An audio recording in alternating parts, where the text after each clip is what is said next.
വിശുദ്ധ കുർബാനയുടെ ആർദ്രമായ അനുഭവങ്ങൾ. ദിവ്യകാരുണ്യനാഥനോടൊപ്പമുള്ള ജീവിതാനുഭവങ്ങൾ. ഇത് കൊച്ചി രൂപതാംഗവും ഇപ്പോൾ രൂപതയുടെ ജുഡീഷ്യൽ വികാരിയുമായി സേവനം ചെയ്യുന്ന ഫാദർ ആന്റണി കാട്ടിപ്പറമ്പിൽ. പൗരോഹിത്യത്തിന്റെ 25 വർഷങ്ങൾ പിന്നിടുന്ന ഈ വൈദികൻ തന്നെ വഴി നടത്തുന്ന ദിവ്യകാരുണ്യ ഈശോയുടെ സ്നേഹാനുഭവങ്ങൾ നമ്മോട് പങ്കുവയ്ക്കുന്നു. എൻ്റെ പേര് ഫാദർ ആന്റണി കാട്ടിപ്പറമ്പിൽ. കൊച്ചി രൂപതയിലെ മുണ്ടംവേലി എന്ന സ്ഥലത്താണ് ഞാൻ ജനിച്ചത്. എനിക്ക് അപ്പച്ചൻ, അമ്മച്ചി, 4 ചേച്ചിമാരും 2 ചേട്ടന്മാരും ഉണ്ട്. ഞാൻ കുടുംബത്തിൽ 7ാമത്തേതാണ്. 1970 ഒക്ടോബറിൽ ഞാൻ ജനിക്കുമ്പോൾ വീട്ടിൽ നല്ല ദാരിദ്ര്യത്തിൻ്റെ ഒരു കാലഘട്ടമായിരുന്നു. അപ്പച്ചൻ മാത്രമാണ് അന്ന് ജോലിക്ക് പോയിരുന്നത്. അതുകൊണ്ട് തന്നെ വൈകുന്നേരങ്ങളിൽ അപ്പച്ചൻ ജോലി കഴിഞ്ഞ് വന്ന് അന്നത്തെ പൈസ കയ്യിൽ കിട്ടി അതുകൊണ്ട് സാധനങ്ങൾ വാങ്ങിച്ച് പിന്നെ അതാണ് ഭക്ഷണത്തിന് വേണ്ടിയിട്ട് തയ്യാറാക്കുക. അതിനുശേഷം ഒരുമിച്ച് പ്രാർത്ഥന ചൊല്ലിയിട്ടാണ് ഞങ്ങൾ കിടക്കുക. അത് വീട്ടിലെ ഒരു കൃത്യനിഷ്ഠ പോലെ അങ്ങനെ പോകും. ഉച്ചക്കും രാവിലെയും എന്താണ് കഴിച്ചത് എന്ന് ചിലപ്പോൾ അറിയാൻ പറ്റില്ല. രാത്രിയായിരുന്നു ഞങ്ങളുടെ മെയിനായിട്ടുള്ള ഭക്ഷണം. അപ്പോൾ അപ്പച്ചൻ എപ്പോഴും എന്നോട് പറയുമായിരുന്നു, മോനെ, നീ ഒരു കൊച്ചുകുട്ടിയാണ്, നിൻ്റെ പ്രാർത്ഥന ദൈവം കേൾക്കും എന്ന് പറഞ്ഞിട്ട് അപ്പച്ചൻ പറയുമായിരുന്നു, അപ്പച്ചന് ജോലി കിട്ടാനും കുടുംബത്തിൽ സമാധാനം ഉണ്ടാകാൻ വേണ്ടിയിട്ട് നീ എപ്പോഴും പ്രാർത്ഥിക്കണം. ഞാനതൊരു ബൈഹാർട്ട് ചെയ്ത ഒരു പ്രാർത്ഥനയാണ്. എവിടെ പോയാലും, പള്ളി പോയാലും, ഏതെങ്കിലും രൂപത്തിന് മുമ്പിൽ വരുമ്പോഴും എപ്പോഴും അപ്പച്ചന് ജോലി കൊടുക്കണേ, കുടുംബത്തിൽ സമാധാനം തരണേ എന്നുള്ളൊരു പ്രാർത്ഥന ഒരു കൊച്ചുകുട്ടി എന്ന രീതിയിൽ എവിടെ ചെന്നാലും ഏത് രൂപത്തിന് മുമ്പിൽ ചെല്ലുമ്പോഴും അതറിയാതെ എൻ്റെ നാവിൽ നിന്ന് വരുന്നൊരു പ്രാർത്ഥനയായിരുന്നു. ഈ ഒരു ദാരിദ്ര്യമുണ്ടെങ്കിലും ഈ ധർമ്മക്കാർ ഭിക്ഷയാചിക്കാൻ വേണ്ടി വരുന്നവർക്ക് വേണ്ടിയിട്ട് അപ്പച്ചൻ എപ്പോഴൊരു സ്വാതന്ത്ര്യം വീട്ടിലുള്ള എല്ലാവർക്കും കൊടുത്തിട്ടുണ്ട്. നമ്മുടെ അരിയിടുന്ന കലത്തിൽ നിന്നും 2 കൈ കൂട്ടി അരിയെടുത്ത് കൊണ്ടുപോയി കൊടുക്കണമെന്നുള്ളത്. ചിലപ്പോൾ അന്ന് രാത്രിത്തെ ഞങ്ങളുടെ ഭക്ഷണമായിരിക്കാം അത്. എന്നിരുന്നാലും അന്നൊക്കെ ഒത്തിരിയേറെ ദാരിദ്ര്യം ഉണ്ടായിരുന്നത് കൊണ്ട് തന്നെ ധർമ്മക്കാർ ചിലപ്പോൾ 5-6 പേരൊക്കെ ഒരു ദിവസം വന്നു പോകാം. അപ്പം അങ്ങനെ വരുമ്പോൾ പലപ്പോഴും ഞാനായിരിക്കും ചിലപ്പോൾ വീട്ടിലുണ്ടാവുക. അന്ന് എൻ്റെ പഠനം തുടങ്ങിയിട്ടില്ല. ചേട്ടന്മാരൊക്കെ ചിലപ്പോൾ സ്കൂളിലായിരിക്കും, അമ്മച്ചിയും ചിലപ്പോൾ ജോലിക്ക് പോയിട്ടുണ്ടാവും. അപ്പോൾ ഞാൻ എൻ്റെ ആ ചെറിയ കയ്യിൽ അതെടുത്ത് വളരെ അഭിമാനത്തോടെ, കാരണം നമുക്കൊരാൾക്ക് ഒരു സാധനം കൊടുക്കുമ്പോൾ കിട്ടുന്ന ആ ഒരു സന്തോഷം, അത് ആ ചെറുപ്പത്തിലേ ഒരു ശീലമായിട്ട് അപ്പച്ചനത് വളർത്തി. അങ്ങനെ ആ കാലഘട്ടത്തിലാണ് ഈ ധർമ്മക്കാരിൽ ഒരാൾ എന്നെ വളരെ സ്വാധീനിക്കുവാനിടയായി. എന്ന് പറഞ്ഞാൽ സാധാരണ ധർമ്മം ചോദിച്ചു വരുന്നവർ നമ്മളെന്തെങ്കിലും കൊടുത്താൽ ഉടനെ പോകും, അല്ലെങ്കിൽ അവർ നമ്മുടെ വാതിൽ മുട്ടിക്കഴിഞ്ഞാൽ അധികം നേരം വെയിറ്റ് ചെയ്യാനൊന്നും അവർക്ക് താല്പര്യമുണ്ടാകില്ല. ഉടനെ കിട്ടണം, പെട്ടെന്ന് തന്നെ പോകണം. പക്ഷേ ഈ ധർമ്മക്കാരൻ്റെ പ്രത്യേകത എന്ന് പറഞ്ഞാൽ അദ്ദേഹം വന്ന നമ്മുടെ കുടുംബത്തിലെ അംഗങ്ങൾ എത്ര പേരുണ്ടെന്ന് ചോദിക്കും. അതനുസരിച്ച് അവിടെ നിന്ന് പ്രാർത്ഥിക്കും. സ്വർഗസ്ഥനായ ചൊല്ലും. അവിടെ വീട്ടുകാരുണ്ടെങ്കിൽ അവരെ കൊണ്ട് നന്മ നിറഞ്ഞ് ചൊല്ലിക്കും. അങ്ങനെ പ്രാർത്ഥിച്ചതിന് ശേഷമേ അദ്ദേഹം എന്താണെങ്കിലും സ്വീകരിക്കൂ. അപ്പോൾ എനിക്ക് ഇദ്ദേഹത്തെ കണ്ട് ഇഷ്ടപ്പെട്ടു. ഞാൻ ഇദ്ദേഹത്തിൻ്റെ കൂടെ അടുത്തുള്ള വീടുകളിലൊക്കെ പോകുമായിരുന്നു. അപ്പോൾ അദ്ദേഹം വന്നിട്ട് ചിലപ്പോൾ ഒരാഴ്ച കഴിഞ്ഞോ 2 ആഴ്ച വരുമ്പോൾ എന്നെ വീട്ടിൽ വന്ന് അന്വേഷിക്കും, മോനില്ലേ എന്ന് ചോദിക്കും. അപ്പോൾ അമ്മച്ച് കാര്യം പറയും. ഞാനുണ്ടെങ്കിൽ ഞാനുമായിട്ടാണ് അടുത്ത വീടുകളിലൊക്കെ പോവുക. അപ്പോൾ ഞങ്ങൾ തമ്മിൽ ഒരു ആത്മബന്ധം അറിയാതെ വന്നു. അങ്ങനെ ഒരു ക്രിസ്മസിൻ്റെ നാളിൽ ഇദ്ദേഹം വന്നത് എനിക്കൊരു ചെറിയൊരു ഗിഫ്റ്റുമായിട്ടാണ്. ആ ഗിഫ്റ്റ് എന്ന് പറഞ്ഞാൽ ചെറിയ ഒരു കർത്താവിൻ്റെ തിരുഹൃദയത്തിൻ്റെ ഒരു ഫോട്ടോയായിരുന്നു. എൻ്റെ ജീവിതത്തിൽ ആദ്യമായിട്ട് കിട്ടുന്ന ഒരു സമ്മാനം. പിന്നീടുള്ള എൻ്റെ ജീവിതത്തിൽ ഞാൻ അന്ന് ഓരോരുത്തർക്ക് മുറിയൊന്നും ഒന്നും ഉണ്ടായില്ല. എൻ്റെ കയ്യിൽ അന്നുണ്ടായിരുന്ന പുസ്തകങ്ങളുടെ ഇടയിൽ ഈ രൂപം വെച്ച് ഞാനന്ന് പ്രാർത്ഥിക്കുമായിരുന്നു. അതെന്നെ ഒരു പ്രാർത്ഥിക്കുവാനായിട്ടുള്ളൊരു പ്രേരണയായിട്ട് മാറി. ആ രൂപം കാണുമ്പോഴും എൻ്റെ പുസ്തകങ്ങളുടെ ഇടയിൽ ഇത് കാണുമ്പോഴെല്ലാം അത് പിന്നീട് പല രീതിയിൽ പള്ളിയിലേക്ക് പോകാനായിട്ടും ദിവസേന കുർബാന കാണാനായിട്ടും, കുർബാനയ്ക്ക് പോകുമ്പോൾ അൾത്താര കുട്ടികളെ കാണുമ്പോൾ എനിക്കും ഒരു അൾത്താര ബാലകനായിട്ട് മാറണമെന്നുള്ള ചിന്തയെല്ലാം വന്നു. പള്ളിയിൽ കുർബാനയ്ക്ക് പോകുമ്പോൾ ഞാൻ എപ്പോഴും അപ്പച്ചൻ്റെ കൂടെയാണ് ഇരിക്കുക. ഞാനല്ലെങ്കിൽ എൻ്റെ ചേട്ടനോ ആരെങ്കിലും ഉണ്ടാവും. അവിടെയും അപ്പച്ചൻ ഞായറാഴ്ചകളിൽ പള്ളിയുടെ നേർച്ചയിടുന്ന സമയത്ത് അപ്പച്ചൻ ഒരിക്കലും ഇടില്ല. അപ്പച്ചൻ ഞങ്ങളെ കൊണ്ടാണ് ഇടിയിക്കുക. എന്ന് പറഞ്ഞാൽ കൊടുക്കുന്ന ശീലം അത് പള്ളിയിലാണെങ്കിലും കുടുംബത്തിൽ ആരെങ്കിലും ധർമ്മക്കാർ വരുമ്പോഴാണെങ്കിലും എന്താണെങ്കിലും മക്കളെ കൊണ്ടാണ് കൊടുപ്പിക്കുക. അവിടെയും പള്ളിയിൽ വെച്ച് പൈസ ഇടുമ്പോൾ ഇതേ രീതിയിൽ തന്നെ നമ്മളെന്തോ വലിയൊരു കാര്യം ചെയ്യുന്ന, ചിലപ്പോൾ ഇടുന്നത് വെറും ചില്ലറ പൈസകളായിരിക്കാം, എന്നാലും അത് ഇടുവാനായിട്ടുള്ള താല്പര്യവും, ഇനി അപ്പച്ചൻ്റെ കയ്യിൽ പൈസ ഇല്ലെങ്കിലും നമ്മൾ അങ്ങോട്ട് ഓർപ്പിക്കും, അപ്പച്ച പൈസ ഇട്ടില്ല എന്ന് പറയുമ്പോൾ അപ്പച്ചൻ എങ്ങനെയാണെങ്കിലും പൈസ ഒപ്പിച്ച് തരും, മക്കളെ കൊണ്ട് ഇടിയിക്കും. അതൊരു ശീലമായിട്ട് മാറി. അങ്ങനെ അൾത്താര ബാലകനിൽ നിന്നും പിന്നീട് സാവധാനം ആദ്യ കുർബാന സ്വീകരണത്തിലേക്ക് ഞാൻ അടുക്കുകയായിരുന്നു. പലപ്പോഴും ആദ്യ കുർബാന സ്വീകരണത്തിൻ്റെ ശേഷമാണ് അൾത്താര ബാലകനായിട്ടൊക്കെ പറ്റുക. എന്നിരുന്നാലും ആ കാലഘട്ടത്തിൽ തന്നെ എൻ്റെ ജീവിതത്തിൽ അൾത്താര ബാലകൻ്റെ ആ ഒരു കാലഘട്ടത്തിൽ തന്നെയാണ് ആദ്യ കുർബാന സ്വീകരണത്തിൻ്റെ സമയവും ഉണ്ടായിരുന്നത്. അത് എന്നും ഞാൻ എൻ്റെ ജീവിതത്തിൽ ഓർക്കുന്ന ഒരു സംഭവമാണ്. എനിക്ക് വേണ്ടിയിട്ട് എൻ്റെ കുടുംബം ഒരുമിച്ച് കൂടി ആദ്യമായിട്ട് പള്ളിയിൽ വന്ന് പ്രാർത്ഥിച്ച് വെള്ള ഉടുപ്പൊക്കെ ഉടുത്ത് പരിശുദ്ധ കുർബാന സ്വീകരിച്ചത് ഞാൻ ഇന്നും ഓർക്കുന്നുണ്ട്. അന്ന് ആ വിശുദ്ധ കർത്താവിൻ്റെ ആ തിരുശരീരത്തോടുണ്ടായിരുന്ന ആ സ്നേഹം ഇന്നും എൻ്റെ ജീവിതത്തിൽ ഞാൻ കാത്തു സൂക്ഷിക്കുന്ന എൻ്റെ ഏറ്റവും വലിയ അനുഭവമായിട്ട് ഞാൻ എൻ്റെ ഓർമ്മകളിൽ സൂക്ഷിക്കുന്നു.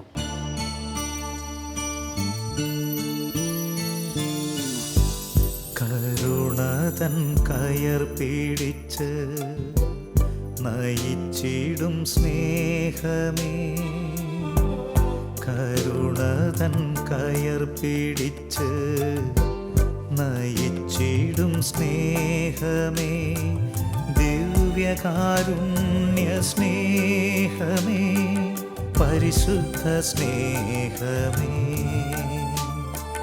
ദിവ്യകാരുണ്യ സ്നേഹമേ, പരിശുദ്ധ സ്നേഹമേ, പരിശുദ്ധ പരമദിവ്യകാരുണ്യമേ, അനന്ത സ്നേഹമേ, പരിശുദ്ധ പരമദിവ്യകാരുണ്യമേ, അനന്ത സ്നേഹമേ.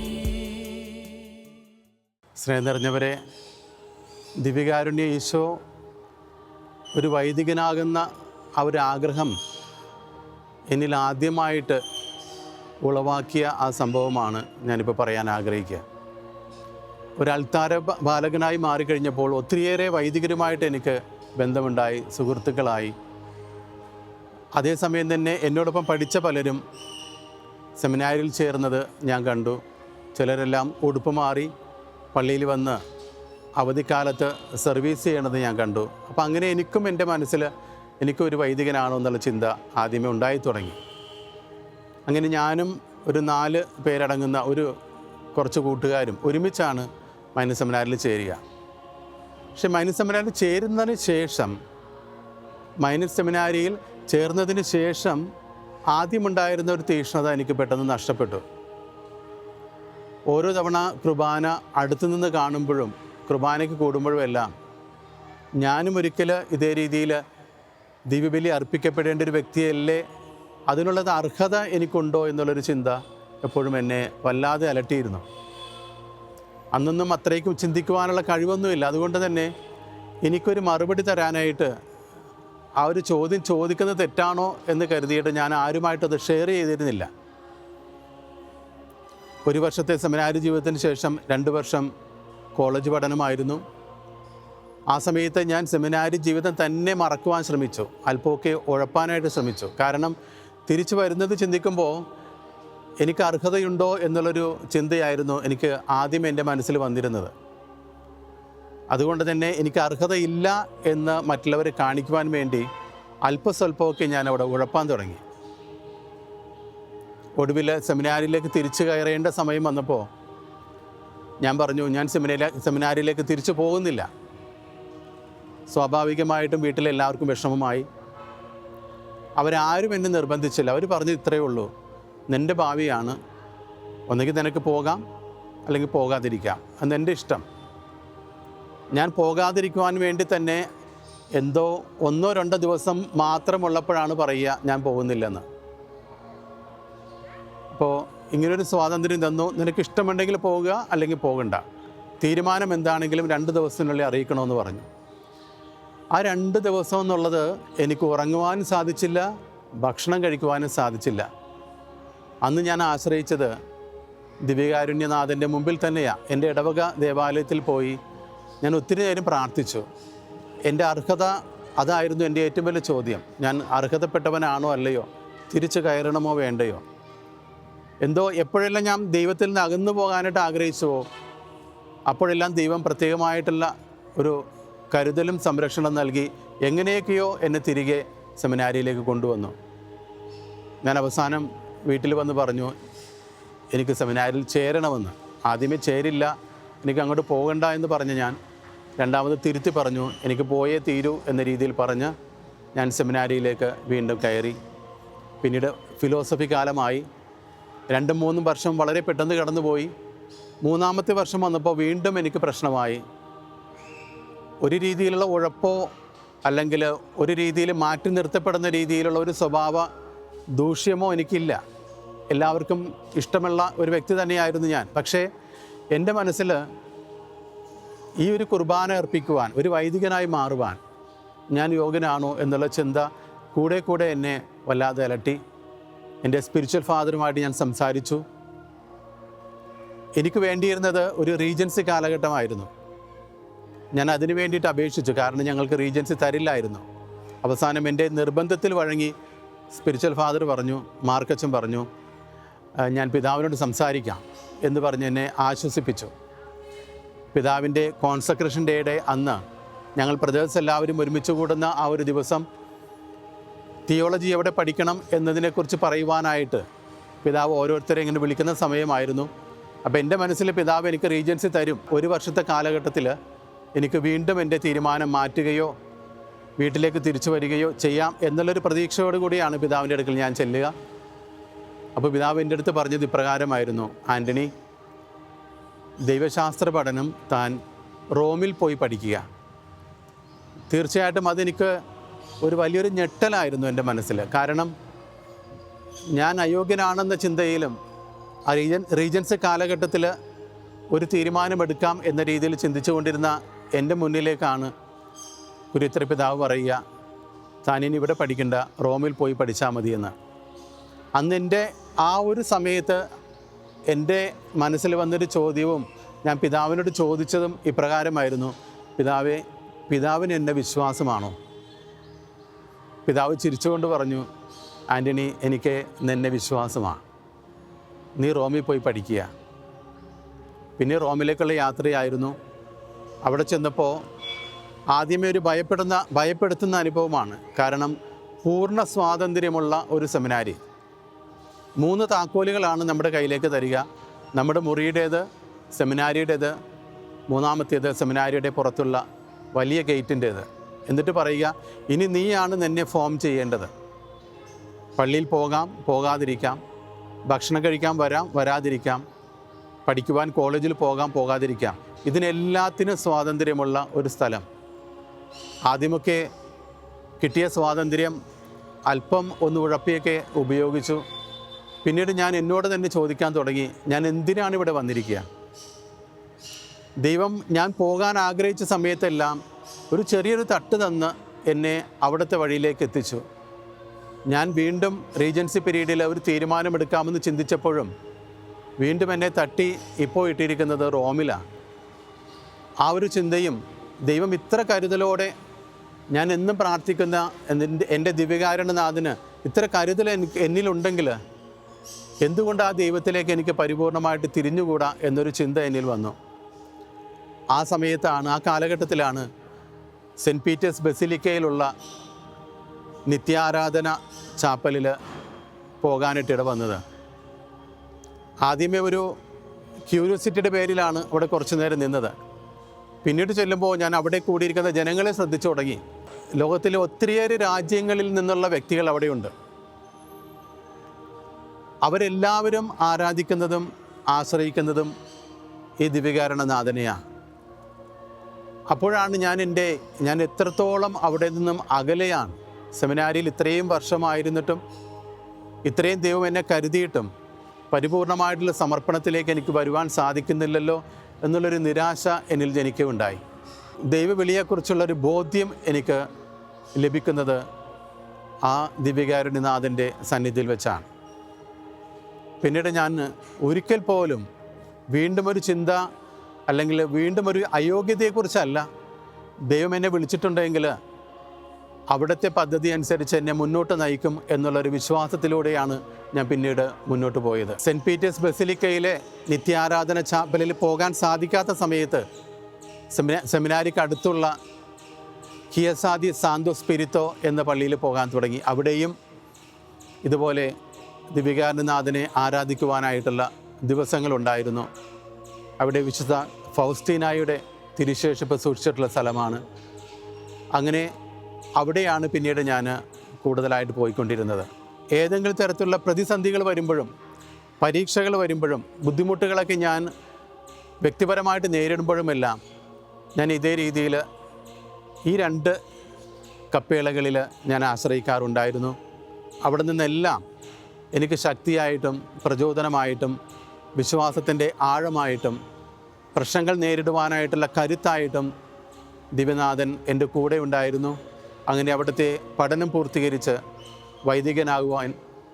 വൈദിക പട്ടം സ്വീകരിക്കുവാനായിട്ട് നാട്ടിലേക്ക് തിരിച്ചു വരുവാൻ എനിക്ക് സാധിച്ചു. ദിവ്യരഹസ്യങ്ങൾ കൂദാശ ചെയ്തിടും പൂജിതമാമ്പലി വേദിയിൽ ആഗതനാകുന്നു ജീവന്റെ അപ്പമായി ദൈവത്തിൻ നിത്യകുമാരനീശോ. ദിവ്യരഹസ്യങ്ങൾ കൂദാശ ചെയ്തിടും പൂജിതമാമ്പലി വേദിയിൽ ആഗതനാകുന്നു ജീവന്റെ അപ്പമായി ദൈവത്തിൻ നിത്യകുമാരനീശോ. വൈദികനായതിനു ശേഷം അധികം താമസിക്കുന്നതിന് മുമ്പ് തന്നെ എനിക്കൊരു സഹനത്തിൻ്റെ ഒരു കാലഘട്ടം ഉണ്ടായിരുന്നു. റോമിൽ പഠിക്കുന്ന കാലത്ത് തന്നെ ബാസ്ക്കറ്റ് ബോൾ കളിച്ചതുമായി ബന്ധപ്പെട്ട് എൻ്റെ നടുവ് വെട്ടുകയും അവിടെ വെച്ച് തന്നെ നടുവിൻ്റെ ഒരു ഓപ്പറേഷൻ നടത്തുകയുണ്ടായി. എന്നാൽ അച്ഛനായതിനു ശേഷം വീണ്ടും ആ ഓപ്പറേഷൻ നടന്ന സ്ഥലത്ത് തന്നെ വീണ്ടും പ്രശ്നമാവുകയും രണ്ടാമത് ആ ഓപ്പറേഷൻ നടത്തണമെന്ന് ഡോക്ടർമാർ നിർദ്ദേശിക്കുകയും ചെയ്തു. എനിക്ക് ഭയപ്പാടൊന്നും ഉണ്ടായില്ല. പക്ഷേ ഓപ്പറേഷൻ ആയിരുന്നില്ല, അതിന് ശേഷമുള്ള റെസ്റ്റ് പീരീഡ് ഞാൻ മര്യാദക്കെടുത്തില്ല. കാരണം അച്ഛനായ ഉടനെ തന്നെ ആയതുകൊണ്ട് ജ്വലിച്ച് നിൽക്കുന്ന ഒരു കാലഘട്ടമായിരുന്നു. 3 മാസം റെസ്റ്റ് ചെയ്യണമെന്ന് പറഞ്ഞിട്ട് ഞാൻ 1.5 മാസം മാത്രമേ റെസ്റ്റ് ചെയ്തുള്ളൂ. അതിൻ്റെ പരിണത ഫലം എന്നുള്ളത് പിന്നെ 10 മാസമാണ് ഞാൻ കട്ടിലെ തന്നെ ഒരു രീതിയിലും അനങ്ങാൻ സാധിക്കാത്ത രീതിയിൽ നട്ടെല്ലിൻ്റെ 2 സൈഡും നീര് വെച്ച് കിടക്കേണ്ടി വന്നത്. ആ കാലഘട്ടത്തിൽ എനിക്ക് കുർബാന ചൊല്ലാൻ പറ്റുന്നില്ല എന്ന് മാത്രമല്ല, കാസ എടുത്ത് പൊക്കാൻ പോലും പറ്റാത്ത രീതിയിൽ ഞാൻ കിടപ്പിലായിപ്പോയി. ഒത്തിരിയേറെ പേര് എനിക്ക് വേണ്ടി പ്രാർത്ഥിച്ചു. ഒത്തിരിയേറെ സ്ഥലങ്ങളിൽ ചികിത്സ തേടി. അവസാനം മുരിങ്ങൂരിൽ ഇനി എനിക്ക് തന്നെയാണോ എന്തെങ്കിലും പ്രശ്നമെന്ന് ജനങ്ങൾ പറയാൻ തുടങ്ങിയപ്പോൾ ഞാൻ മുരിങ്ങൂർ ധ്യാനത്തിനും പോയി. പക്ഷേ അവിടെ വെച്ച് ഒരു ഡോക്ടറുമായിട്ട് പരിചയപ്പെട്ട് ആ ഡോക്ടർ സേവനം ചെയ്തിരുന്ന തൃശ്ശൂർ ഹോസ്പിറ്റലിലേക്ക് പോയി. അവിടെ ഫുള്ള് ട്രാക്ഷൻ ഇട്ട് കിടക്കാൻ പറഞ്ഞു. അവിടുന്ന് പിന്നീട് എന്നെ ബിഷപ്സ് ഹൗസിൽ കൊണ്ടുവന്ന് ഇവിടെ ഷാലോമിൽ 3 മാസമാണ് ഞാൻ ട്രാക്ഷൻ ഇട്ട് കിടന്നത്. അപ്പോൾ ആ സമയത്തൊക്കെ കുർബാന ചെല്ലാൻ പറ്റാത്തൊരവസ്ഥ എന്നുള്ളത് ഒരു വൈദികനെ സംബന്ധിച്ചിടത്തോളം ഏറ്റവും സങ്കടകരമായിട്ടുള്ളൊരു കാര്യമാണ്. ഇനി ചെല്ലാനായിട്ട് അവസരമുണ്ടെങ്കിലും കാസ പോലും എടുക്കാൻ പറ്റാത്ത ഒരു സ്ഥിതി എന്ന് പറയുമ്പോൾ അത് കൂടുതൽ എന്നെ വിഷമിപ്പിച്ചു. രോഗത്തിന് ഒരു രീതിയിലുള്ള മാറ്റവും കണ്ടില്ല. അങ്ങനെ മുന്നോട്ട് പോകുന്ന സമയത്താണ് ഇവിടെ തട്ടങ്കൽ പിതാവ് പുതിയ ബിഷപ്പായിട്ട് ചാർജ് എടുക്കുന്നത്. പിതാവിൻ്റെ നിർദ്ദേശത്തോടു കൂടെ ഒരു ആയുർവേദ ഹോസ്പിറ്റലിൽ ഞാൻ പോയി. ഞാൻ അതുവരെ ആ സമയത്തേക്ക് ചിലപ്പോൾ ഞാൻ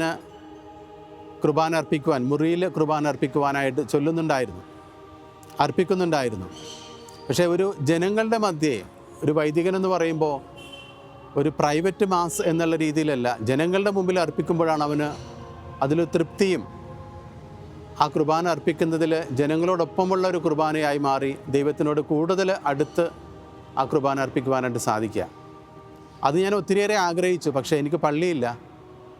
ആ സമയത്താണ് ആ ആയുർവേദ ഹോസ്പിറ്റലായിരിക്കുമ്പോൾ അവിടുത്തെ മാനേജർ അദ്ദേഹം ചോദിക്കുക, അച്ഛന് കുർബാന ചൊല്ലണ്ടേ? ഞാൻ പറഞ്ഞു, എനിക്ക് മുറിയിൽ കുർബാന ചൊല്ലണ്ട, എനിക്ക് ജനങ്ങളോടൊപ്പം ചൊല്ലണം.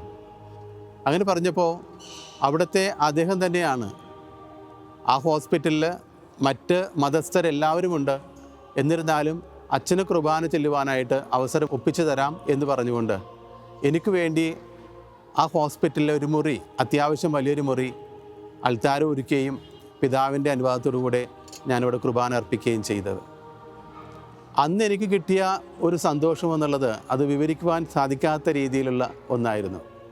കാരണം വീണ്ടും ജനങ്ങളുടെ മധ്യേ കുർബാന അർപ്പിക്കുവാനായിട്ട് എനിക്ക് സാധിച്ചല്ലോ എന്നുള്ള എനിക്ക് കിട്ടിയ ഒരു മനോധൈര്യവും പിന്നീട് രോഗത്തിൽ നിന്നുള്ള ഒരു മോചനവുമാണ് എനിക്ക് ശരിക്കും ലഭിച്ചത്. പിന്നീട് ഞാൻ തിരിച്ചു വന്നു. പിന്നീട് എനിക്ക് പുതിയ പള്ളികളൊക്കെ തന്നു, പുതിയ ഉത്തരവാദിത്തങ്ങളൊക്കെ ആയി.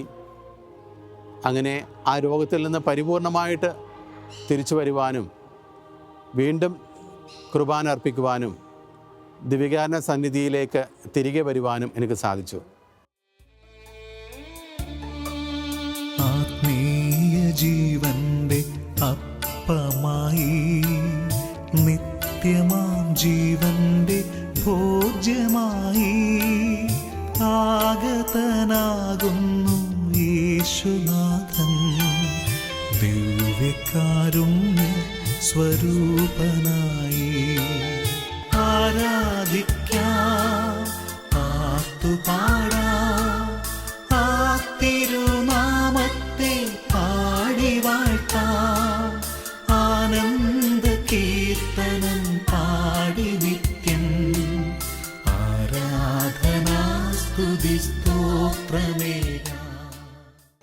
കുറച്ച് വർഷങ്ങളായി കൊച്ചി രൂപതയുടെ ജുഡീഷ്യൽ വികാരിയായിട്ടാണ് ഞാനിപ്പോൾ സേവനം അനുഷ്ഠിക്കുക. ദിവ്യകാരുണ്യനാഥൻ്റെ ഇടപെടൽ ഒത്തിരിയേറെ അനുഭവപ്പെട്ട ഒരു കാലഘട്ടമാണിത്. വിവാഹമെന്ന കൂദാശ അസാധുവാക്കി ലഭിക്കണം എന്നുള്ള അപേക്ഷയാണ് എൻ്റെ മുമ്പിൽ വരിക. നിങ്ങൾക്കെല്ലാവർക്കും അറിയാം, ഒത്തിരിയേറെ ഡൈവോഴ്സിൻ്റെ എണ്ണം നമ്മുടെ ഈ കാലഘട്ടത്തിൽ കൂടുതലാണ്. പക്ഷേ അത് സത്യത്തിൽ അസാധുവാക്കേണ്ടതാണോ അല്ലയോ എന്നുള്ളത് ആ തീരുമാനമെടുക്കേണ്ടത് എൻ്റെ കടമയാണ്. കുർബാന എന്ന കൂദാശയ്ക്കകത്ത് വിവാഹമെന്ന കൂദാശ ഉൾപ്പെടുത്തി അത്ര മഹനീയമായിട്ടുള്ള ഒരു കൂദാശയായിട്ടാണ് സഭ കാണുക. എന്നാൽ ചിലർക്കെങ്കിലും അത് നിസ്സാര ഒരു കാര്യമായിട്ടാണ് കണ്ടിരിക്കുന്നത്. അതുപോലെ തന്നെ പ്രശ്നങ്ങളും അതിനിടയിലെ വഞ്ചനയും വൈരാഗ്യവുമെല്ലാം അവരെ വിവാഹബന്ധം വേർപ്പെടുത്തുന്ന രീതിയിലേക്ക് ആക്കി തീർക്കാറുണ്ട്. അപ്പോൾ ദൈവം യോജിപ്പിച്ച ബന്ധം ഒരിക്കലും മനുഷ്യൻ വേർപ്പെടുത്തരുത് എന്ന് കർത്താവ് തന്നെ പറഞ്ഞു വച്ചിരിക്കുന്ന അവസ്ഥയിൽ ആ ബന്ധം വേർപ്പെടുത്തുവാനായിട്ട് നമുക്കറിയാം, മാർപ്പാപ്പയ്ക്കോ ബിഷപ്പിനോ ഒരു വൈദികനോ ആർക്കും സാധ്യമല്ല. പിന്നെ എപ്രകാരമാണ് ഇത് അസാധുവാക്കാൻ സാധിക്കുക? അതിന് ഞാനും യോഗ്യനല്ല. അതിന് തക്കതായ കാരണങ്ങളുണ്ടെങ്കിൽ മാത്രമേ അസാധുവാക്കാനായിട്ട് സാധിക്കുകയുള്ളൂ. പലപ്പോഴും വ്യക്തികൾ, ഭർത്താവ് ആയിക്കോട്ടെ ഭാര്യ ആയിക്കോട്ടെ, വന്ന് പറയുമ്പോൾ ആരാണ് സത്യം പറയുന്നത് എന്ന് നമുക്കറിയില്ല. ചിലതെല്ലാം പച്ച കള്ളം പറഞ്ഞ് അവർ മുന്നോട്ട് പോകും. അങ്ങനെയുള്ള നിമിഷങ്ങളിലെല്ലാം ഞാൻ ആശ്രയിക്കുന്നത് ദിവ്യകാരുണ്യനാഥൻ്റെ ഈ സന്നിധിയാണ്. കാരണം ഒരു തീരുമാനത്തിലേക്ക് എത്തുവാൻ, സത്യം എവിടെയാണെന്ന് അറിയുവാൻ, ചില കേസുകളിൽ തീരുമാനമെടുക്കുവാനായിട്ട് ഒത്തിരി ബുദ്ധിമുട്ടുമ്പോൾ ആ ദിവസങ്ങളിൽ എൻ്റെ കുർബാനയിൽ പ്രത്യേകമായ നിയോഗമായിട്ട് ഞാൻ വയ്ക്കും. അപ്പോഴെല്ലാം ഒരു വ്യക്തിയിലൂടെയോ ചിലപ്പോൾ ഒരു ഫോൺ കോളിലൂടെയോ അല്ലെങ്കിൽ ഈ പാർട്ടികൾ തന്ന് പറഞ്ഞു വച്ചിരിക്കുന്ന അവരുടെ മൊഴികളിലൂടെയോ എന്തെങ്കിലും ഒരു അടയാളം എനിക്ക് കിട്ടും. അതിലൂടെ നല്ലൊരു തീരുമാനമെടുക്കുവാനായിട്ട് എനിക്ക് സാധിക്കും.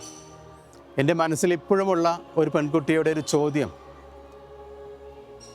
അവരുടെ വിവാഹം അസാധുവാക്കിക്കൊണ്ടുള്ള ആ ഓർഡർ ഞാൻ ആ പെൺകുട്ടിക്ക് കൊടുക്കുമ്പോൾ അവൾ എന്നോട് തിരിച്ച് ചോദിച്ചൊരു ചോദ്യം, അച്ഛാ, ഇന്ന് ഞാൻ വിധവയായില്ലേ? ആ ഒരു ചോദ്യം എന്നെ വല്ലാതെ വേദനിപ്പിച്ചു. മറ്റൊന്നും കൊണ്ടല്ല, വളരെ സന്തോഷത്തോടു കൂടിയും പ്രതീക്ഷയോടും കൂടിയാണ് അവൾ വിവാഹം കഴിച്ചത്. പക്ഷേ ആ പ്രതീക്ഷകളെല്ലാം തകിടം മറിച്ചുകൊണ്ടുള്ള അനുഭവങ്ങളാണ് അവൾക്കുണ്ടായത്. അത് അസാധുവാക്കപ്പെടേണ്ട ഒരു വിവാഹവുമായിരുന്നു. അങ്ങനെയുള്ള ഒത്തിരിയേറെ സംഭവങ്ങൾ അവിടെയെല്ലാം തീരുമാനമെടുക്കുമ്പോൾ എനിക്കുണ്ടാകുന്ന ആ ബുദ്ധിമുട്ടുകളുടെ സമയത്തെല്ലാം കുർബാനയിലും ദിവ്യനാഥൻ്റെ മുമ്പിലും ഞാൻ ആശ്രയിക്കുന്ന സമയങ്ങളിൽ എനിക്ക് കിട്ടുന്ന അടയാളങ്ങളാണ് നല്ല തീരുമാനങ്ങളിലേക്ക് വരുവാൻ എന്നെ സഹായിച്ചിട്ടുള്ളത്. അതുകൊണ്ട് തന്നെ എന്നോടൊപ്പം വർക്ക് ചെയ്യുന്നവരെല്ലാവരും പലപ്പോഴും അതിശയിച്ചിട്ടുണ്ട്, ഇതെങ്ങനെ നമ്മൾ മുന്നോട്ട് പോകും, ആര് പറഞ്ഞതാണ് ശരി എന്നുള്ള ഒരു പ്രത്യേക നിമിഷത്തിൽ കർത്താവിൻ്റെ ഇടപെടൽ, ദിവ്യകാരുണ്യനാഥൻ്റെ ആ പ്രത്യേകമായ ഇടപെടലോടുകൂടെ നല്ല തീരുമാനങ്ങളിലേക്ക് വരുവാനായിട്ട് എന്നെ എപ്പോഴും സഹായിച്ച് എന്നെ കരുതലോടുകൂടെ മുന്നോട്ട് പോകാൻ എന്നെ അനുഗ്രഹിക്കുന്നത് എൻ്റെ ദിവ്യകാരുണ്യനാഥൻ മാത്രമാണ്. അതാണ് എൻ്റെ എല്ലാ പ്രവർത്തനങ്ങളിലുമുള്ള പ്രതീക്ഷയും എൻ്റെ ഏറ്റവും വലിയ സഹായവും എൻ്റെ നാഥൻ്റെ സാന്നിധ്യം മാത്രമാണ്. പൂർവപിതാക്കൾക്ക് സായുജ്യമേകിയ സ്വർഗീയ മന്നയാം ദിവ്യഭോജ്യം. പൂർവപിതാക്കൾക്ക് സായുജ്യമേകിയ സ്വർഗീയ മന്നയാം ദിവ്യഭോജ്യം. സ്വർഗത്തിൽ നിന്നും ഇറങ്ങി പാരിതിൽ നിത്യമാം ജീവന്റെ അപ്പമായി. സ്നേഹം നിറഞ്ഞവരെ, ഈ ദിവ്യകാരുണ്യ സന്നിധിയിൽ നിന്ന് ലഭിച്ചിട്ടുള്ള ആ ദൈവവിളിയിൽ നിന്നാണ് എൻ്റെ ജീവിതത്തിൻ്റെ എല്ലാ പ്രധാന ഘട്ടങ്ങളും ഞാൻ കടന്നു പോയിട്ടുള്ളത്. എവിടെയെല്ലാം തടസ്സവും ഒരു തീരുമാനമെടുക്കാനായിട്ടുള്ള ബുദ്ധിമുട്ടുകളെല്ലാം ഞാൻ നേരിട്ടുവോ അവിടെയെല്ലാം എനിക്ക് താങ്ങും തണലും കരുത്തായും എല്ലാം മാറിയത് ദിവ്യകാരുണ്യനാഥന്. രോഗക്കിടയിൽ നിന്ന് എഴുന്നേറ്റ് വരുവാനും ഇടവകയിലെ ചില തീരുമാനങ്ങൾ എടുക്കുവാനായിട്ട് ബുദ്ധിമുട്ടുമ്പോഴും അതുപോലെ തന്നെ എൻ്റെ തന്നെ കുടുംബത്തിൽപ്പെട്ട പലർക്കും പ്രശ്നങ്ങളുണ്ടായപ്പോഴെല്ലാം ഞാൻ ആശ്രയിച്ചിട്ടുള്ളത് എൻ്റെ ഈ ദിവ്യകാരുണ്യനാഥനെ മാത്രമാണ്. അവിടെ നിന്നെല്ലാം എന്നെ ഈ കഴിഞ്ഞ 25 വർഷമായി, ഇപ്പോൾ ജൂബിലി വർഷമായിട്ട് ഞാൻ ആചരിക്കുമ്പോഴെല്ലാം അത് പെട്ടെന്ന് കടന്നുപോയ നാളുകളായിട്ട് എനിക്ക് തോന്നുന്നത് എൻ്റെ നാഥൻ എപ്പോഴും എൻ്റെ കൂടെ എന്നെ സംരക്ഷിച്ച് ചേർത്ത് നിർത്തി എന്നിലൂടെ പ്രവർത്തിച്ചുകൊണ്ട് മുന്നോട്ട് നയിച്ചതുകൊണ്ട് മാത്രമാണ്. അതിൽ ഞാൻ ഒത്തിരിയേറെ അഭിമാനിക്കുന്നു. എൻ്റെ വിശ്വാസം ഇത്രയ്ക്ക് വളരുവാനായിട്ട് ഇടയായതിൽ ഈ ദിവ്യകാരുണ്യനാഥനോടുള്ള ഭക്തി ഒത്തിരിയേറെ എന്നെ സ്വാധീനിച്ചിട്ടുണ്ട് എന്ന് പറയുന്നതിൽ എനിക്ക് സന്തോഷമേ ഉള്ളൂ. മരണം വരെ ഈ ഒരു വിശ്വാസവും ഈ സ്നേഹവുമായി മുന്നോട്ട് പോകാൻ ഞാൻ ആഗ്രഹിക്കുന്നു. ഇങ്ങനെ ഒരു അവസരം തന്ന് എൻ്റെ അനുഭവങ്ങൾ ഒന്ന് ഷെയർ ചെയ്യാനായിട്ട് എനിക്ക് സാധിച്ചതിനെ ഓർത്ത് സന്തോഷിക്കുകയും ഇതുമായി ബന്ധപ്പെട്ട എല്ലാവർക്കും നന്ദി പറയുകയും ചെയ്യുന്നു.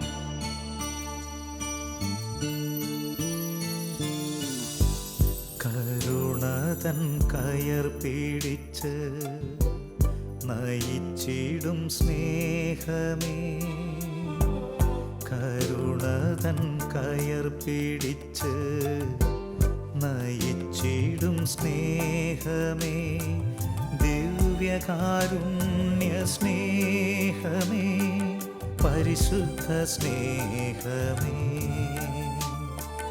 ദിവ്യകാരുണ്യ സ്നേഹമേ, പരിശുദ്ധ സ്നേഹമേ.